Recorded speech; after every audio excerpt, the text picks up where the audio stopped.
una experiencia de fin de semana nada más bonita. Me invitaron a ir a pescar trucha, los hijos. Ah, la puta, qué lindo. Entonces, uno de los hijos iba con un puesto que le habían recomendado, que finalmente no lo encontramos, ¿verdad? Ahí por el Cerro de la Muerte. Entonces nos metimos a otro que se llama duelas, ¿verdad? La duela era un palo que se usaba antes, antiguamente, aquí hecho de roble. Y ahí bajamos a una finca que es de 75 hectáreas de tamaño, pero el lugarcito parece un tugurio. ¿Parece? Un tugurio, cuando uno llega ahí a la parte de la trucha donde había una poza y una posita pequeña y un rancho donde después le preparan uno las truchas que uno pesca. Pero como todos los lugares de truchería, me imagino que se dice así, es relativamente fácil pescar. No me fue fácil. Estuvimos como 2 horas y pico, solo uno de mis hijos pescó 11. Son en realidad fábricas de truchas, porque las crían. Sí, claro, ahí, las tiene ahí. Uno de mis hijos pescó 11 truchas, el otro no pescó ni una, ni yo tampoco. Y los nietillos que iban tampoco, ninguno. Entonces, solo uno, entonces. Solo uno tenía la suerte de estar pegando.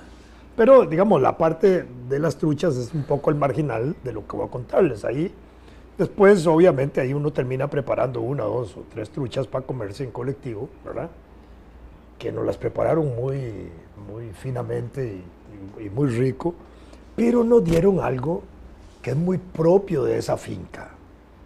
Y repito el nombre, no por hacerle la propaganda, porque me parece que es una curiosidad que valdría la pena que alguien la experimentara.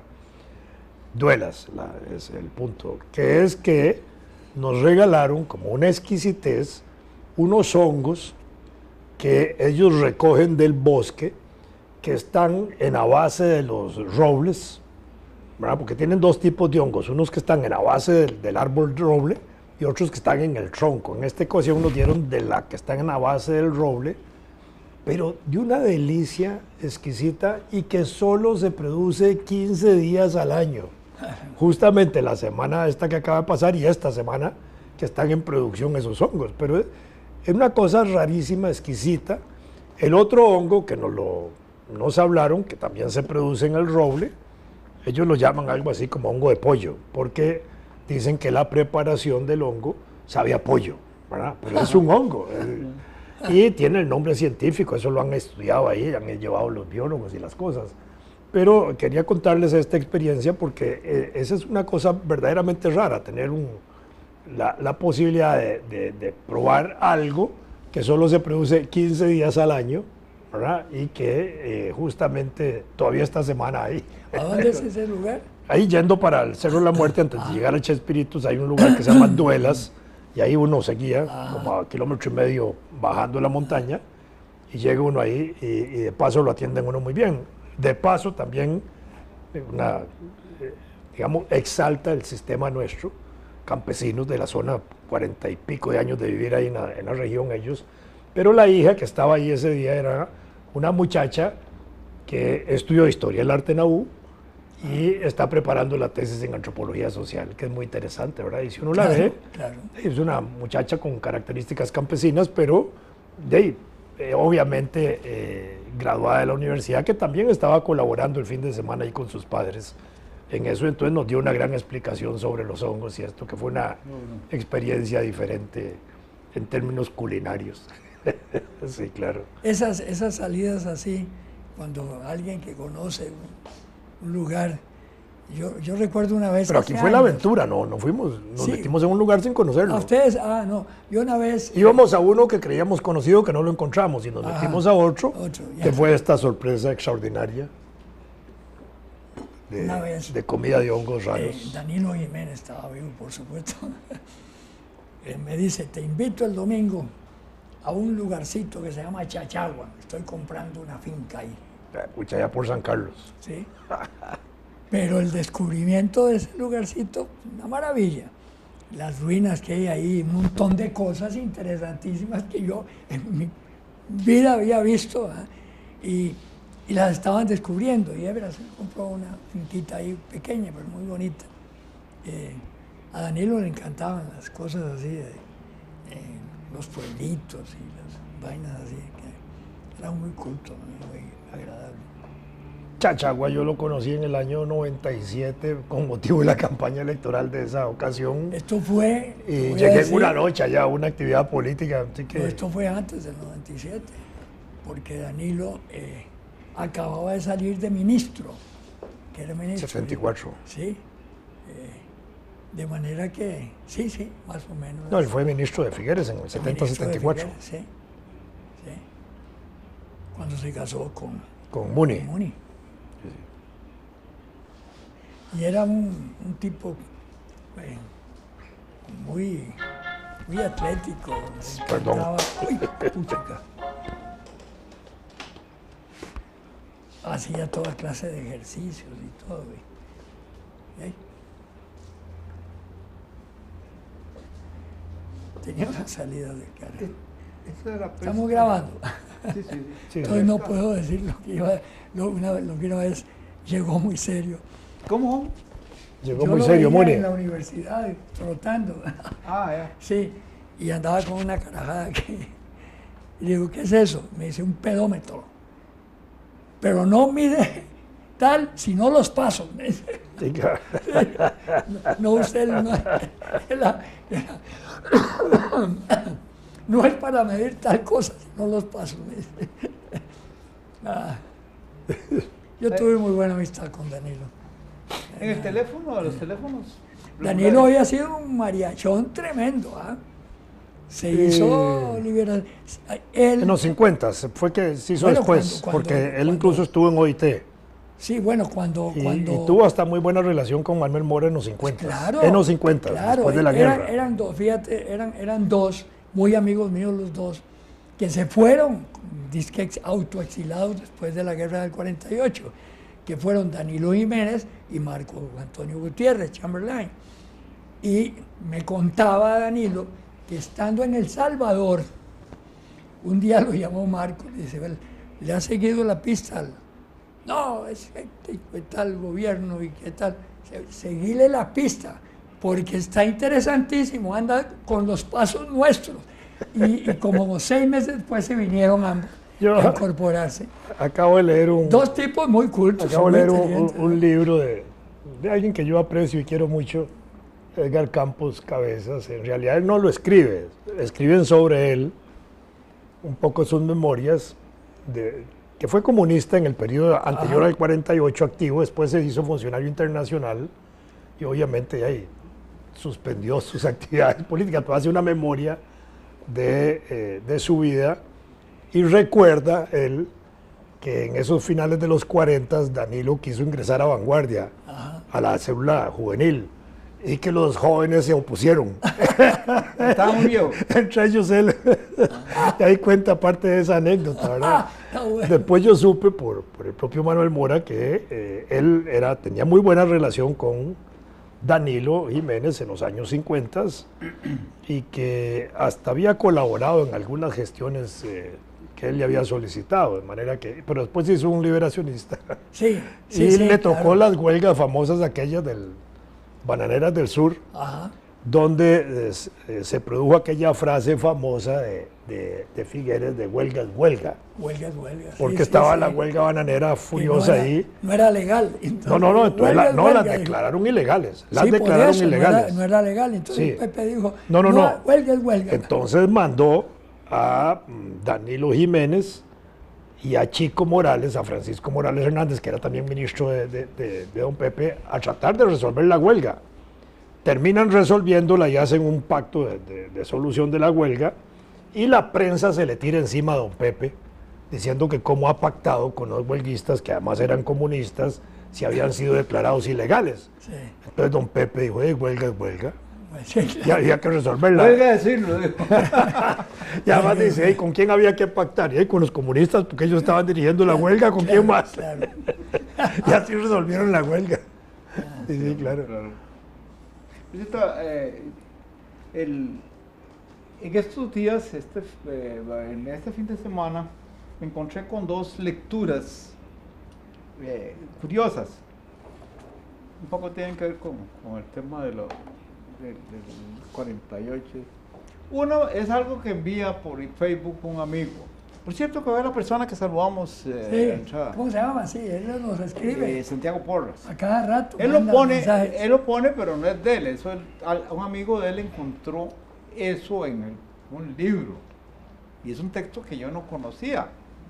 Es larguito, es más largo de lo que usualmente se ve en Facebook. Pero es los apuntes que hizo el Che Guevara cuando estuvo en Costa Rica, pero hace muchísimo. Che Guevara estuvo aquí en Costa Rica. Sí, Bueno, pasó. te estoy diciendo, el Che Guevara cuando estuvo en Costa Rica. Sí, pero eso me No, llama. era la- Alicia en el Pasó, País de las pasó. Maravillas. No. Pasó porque venía del sur. No, es que Sí, yo, sí. con el que estuve aquí varias veces fue ¿cómo se llama? No, antes de vincularse a la guerrilla de Fidel y todo eso, él hace el recorrido por América cuando Latina andaba en moto ahí. y llega, Sí, pasa venía- por Costa Rica para ir a Guatemala. Ya. Él venía de una manera. Perdón, señor. No hay problema, estoy fregando. Porque- ¿Y quién tiene esos escritos? Yo no los he visto Espérate, publicados. espérate, que ya me Ah. enredé. La- No, la historia es vieja, por eso. ¿Por qué le iba a contar? Ah, bueno, espérate. Qué pena, ¿ves? No, pero es Estar que, uno es metiendo- que es una historia que obviamente a mí me sorprendió porque yo no tenía noticias de que eso hubiera ocurrido. Hay una foto ahí. Se ve al Che Guevara, irreconocible. Irreconocible porque Pero un joven, carajillo, claro. flaco, ya se había graduado de médico, el joven doctor. Entonces resulta que ahí él escribe lo que sobre su visita y comenta algo sobre el fenómeno que está ocurriendo en Costa Rica. La fecha, en esos momentos está el presidente Don Pepe. Ahora, 53. eso no, es lo que ahora olvido, es que Bueno, se pues es posible porque todavía Fidel estaba preso en el 53. sí, todavía no había... No había vínculo. No había olor a revolución cubana en ninguna parte. No, nada. Entonces Era el doctor inquieto. él viene con un amigo argentino también, él cuenta del momento, la parte que se reproduce ahí es a partir del momento en que cruza la frontera de Panamá. Y ahí dice que todo lo que traen son $5. Y van para arriba. Entonces, claro, ahí ya empiezan a preguntarse, ¿cómo hace alguien que solo $5 tiene para cruzar el país? Ahí es él llega y cuenta el nombre, dice el nombre de la persona, ahí está, de que por alguna razón los conoció y les ayudó, e incluso les dio una carta para presentarse en San José a alguien. Cuando llegaran a San José, claro, había que ser optimista para pensar que podían llegar a San José. Bueno, Sí, pero estaba, la carretera interamericana estaba todavía maltrecha. Maltrecha, Y maltrocha. comienza, cuentan el viaje, cuenta él. Pero cuando llega a San José, esa persona a la que fueron referidos los recibe y los tratan. Es un joven médico argentino que venía interesándose en temas como el del leprosario y otras cosas, porque los intereses médicos de él andaban por ahí. Sí. El leprosario, él dice que el leprosario lo visita, pero no hay más detalles. Las Mercedes. ¿Ah? Las Mercedes. Sí, entonces, bueno. Pero, aquí está la cosa, por supuesto, habla de las sopapalas.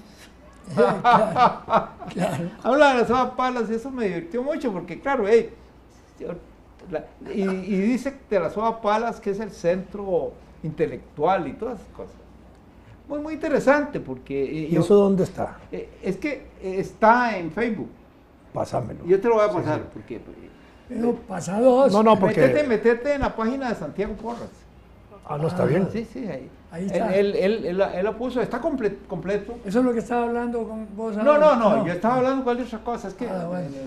nos mostramos aquí, pero él la puso y a mí me llamó la atención y me lo leí, está bonito, está bien, eso es una cosa interesante porque de hecho ahí queda claro que todavía Che Guevara no sabía cuál iba a ser su destino, es decir, era un joven médico interesado en ciertas cuestiones y querían recorrer América Latina para conocer. Ciertas cuestiones humanas. Pero era un tipo inquieto, un muchacho, era un joven inquieto, en ese momento muy joven, que incluso tenía referencias de personajes políticos, porque entiendo que esos gestión para entrevistarse con personajes. Bueno, ahí entre ellos trató de entrevistar a Otilio Lati y no le dio pelota. Eso es. Y entre ellos también entrevista, creo que a Manuel. Y Manuel, Exacto, Manuel sí lo recibe. A Manuel, hay cuenta ahí la entrevista con Manuel Mora y claro. opina sobre Manuel Mora. Sí. Opina, da una opinión favorable de Manuel Mora. Bueno, hay más. Bueno, es que yo no voy a aprender. Era un bonachón. Pero es muy bonito ese texto. Claro, supongo que más de uno pensará, no leo a ese comunista asqueroso. Y no. Con sensatez es importante ver la visión que se puede adquirir de esta Costa Rica y cómo ve. Es más, la mención que hace el gobierno de Figueres es favorable. Eso es importante, ¿verdad? Luego me fui a la Feria del Libro. Bueno, la Feria del Libro es un acontecimiento muy complejo, ahí hay de todo. Pero, desde luego, hay libros. Y hay una librería que ya dio la señal de que va a cambiar mucho esa librería. No voy a decir cuál porque yo no tengo autorización para vender publicidad, pero segregó su exposición de manera que está en dos partes. La parte que yo no critico, es decir, la parte donde hay mucha lectura que a mí no me interesa, yo no voy a criticar, es decir, la gente lee lo que quiere leer. Sí, claro. Pero la otra cogió y puso lo que, desde mi punto de vista, es la posta. Y ya muestra un logo que van a seguir utilizando de ahora en adelante y van a hacer una cadena paralela. Bueno, eso es importante. Pero entrar ahí, lo que más me dejó perplejo fue la cantidad de jóvenes que había en ese lugar. Uno tiene que empezar a pensar, bueno, ¿qué está pasando? Porque esos carajillos están aquí porque saben dónde están. Claro. Me costaba moverme ahí adentro. ¿Les llama la atención? Sí, bueno, ahí uno llega con plata y se arruina, porque de veras una selección extraordinaria. Entonces hay varias ediciones de libros de un holandés que se llama Cis Noteboom.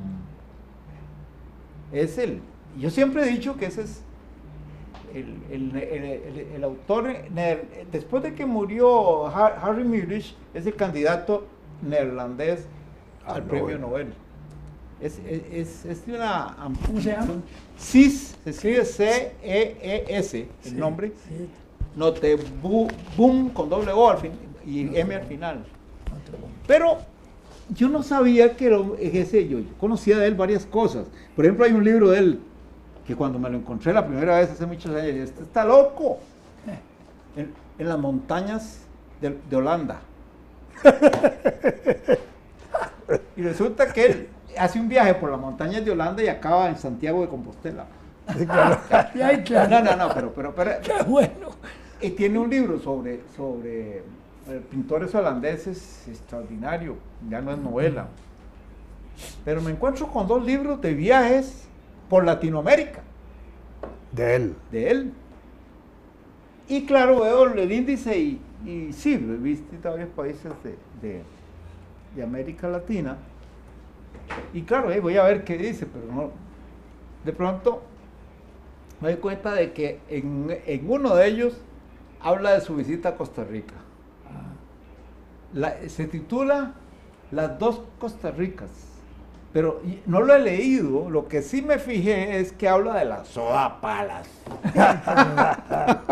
Punto de referencia, claro.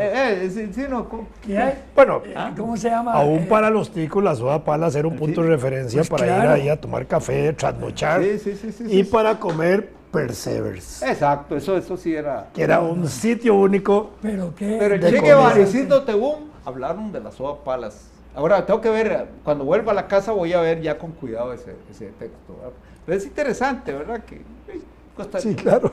Pero sí, cuando yo iba muy a menudo por las reuniones y todo de la naviera a Cuba, y Fidel siempre nos recibía, hacía una recepción. Y siempre, como sea, yo te conocí en la soda pala. Y no era cierto.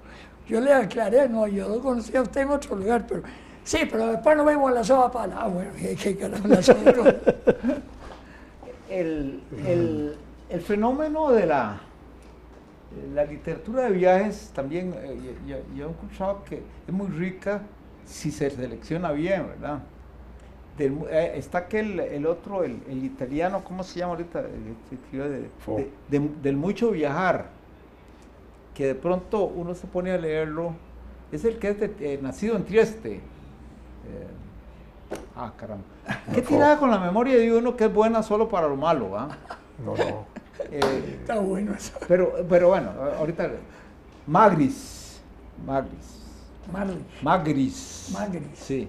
Este es un italiano nacido en Trieste y por lo tanto es un italiano con ciertos ramalazos balcánicos muy interesantes. Extraordinario. Sí. Pero tiene este libro del mucho viajar que es como para tenerlo debajo de la almohada siempre, porque claro, ese se refiere a viajes en Europa, él tiene otros de viajes por Asia y tal. Y conoce uno tanta cosa detallada de rarezas de Europa que dicen, hey, ¿cómo es que no me contaron eso mientras me hablaban de los cañonazos de la guerra? ¿Verdad? Porque solo uno ve a alemanes que se mueven, rusos que se mueven, ingleses, naciones que uno no sabe que existen y están ahí. Y entonces, por ejemplo, venga a descubrir que hay un pueblo eslavo en la zona de Alemania esa alrededor de la ciudad de Dresden. De Dresden. De Dresden. Sí. ¿Cómo se llama esa región? Resulta que se llaman el pueblo Hitler para no fregarlos porque eran eslavos. Les llamaba Vendos que hablan alemán. Y así disimulaba él porque no quería fregarlos que eran eslavos, pero se llaman sorbios. Sorbios. Como de sorbeto. En lugar de serbio. Sí. Qué curioso. Entonces resulta que los sorbios, ¿qué son los sorbios? Yo nunca había oído hablar de ellos, no friegue. Y resulta que son, para empezar, siempre fueron los carboneros, no siempre fueron ellos, sino que los carboneros de la ciudad de Dresde eran todos sorbios. No es que los sorbios eran carboneros. Sí, claro. Pero actualmente existe toda una estructura cultural para conservar la cultura sorbia y la lengua. Esa lengua que Hitler llamaba Vendos existe. Y ellos, la última vez que trataron... Pero muy diferente. Es eslava. Por eso, pero muy diferente de las lenguas eslavas que uno conoce. No, yo todavía no la aprendí, pero bueno. creo que... No, pero por el sonido y por la lectura. No, obviamente la descripción que hace Magris, sí, es una lengua eslava emparentada con las de el checo. Ajá. Es más, en 1918 fue la última vez que ellos, que pelearon contra los alemanes mucho en 600 años, la última vez que intentaron separarse de Alemania, quisieron incorporarse a Checoslovaquia, pero después decidieron que ya era mucha majadería y se quedaron ahí tranquilos. Pero que es lindo, porque dicen, ¿cómo es posible que uno no supiera? Y tienen periódicos, tienen todo. No, es que uno viaja por Europa y más o menos se conduce. Yo lo hice por varias veces por tierra y después yo estuve allá, pero como que te llevan solo a los lugares conocidos. Esa es la desgracia, no se mete uno así en lugarcitos. Y después, bueno, hay un pueblo en Rumania también que yo ignoraba, se llaman los Cocos. Los Cocos. Sí, creo, Cocos. Y también una historia de esas fascinantes, de dónde diablos vienen no se sabe, pero... Porque claro, existen los focos húngaros en Rumania, lógico, y en Serbia. Dice el señor que tenemos que aterrizar sobre los Cocos. Pero esos otros no son de esos que... Y ahí están, tienen su lengua, su cultura armada, sus estructuras para conservar la identidad.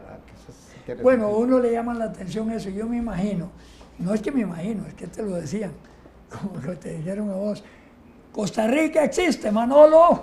Sí, sí. Sí, que allá en Europa, entonces, Costa Rica, ¿y eso qué es? Es decir, para ellos es un galimatías aquello, o sea, no entienden. Como, eso es, y uno, claro, le sorprende eso allá, y resulta que a ellos les debe sorprender eso acá.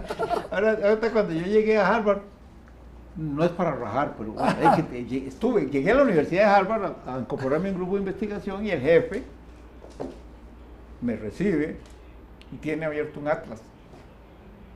Y con una gran formalidad, saludos, ¿ya? Y me enseña en un mapa de México, en el norte, un pueblo que se llama Costa Rica. Ah, sí, hay un pueblito en México que se llama Costa Rica. Mi esposa fue, ¿Ya aterrizamos o no? para terminar esta idea, mi Pero esposa ¿cuánto tiempo tenemos para terminar una idea aquí de don Vladimir? sobre, ¿Ah? No estamos pasados. sobre eso tenemos- mismo.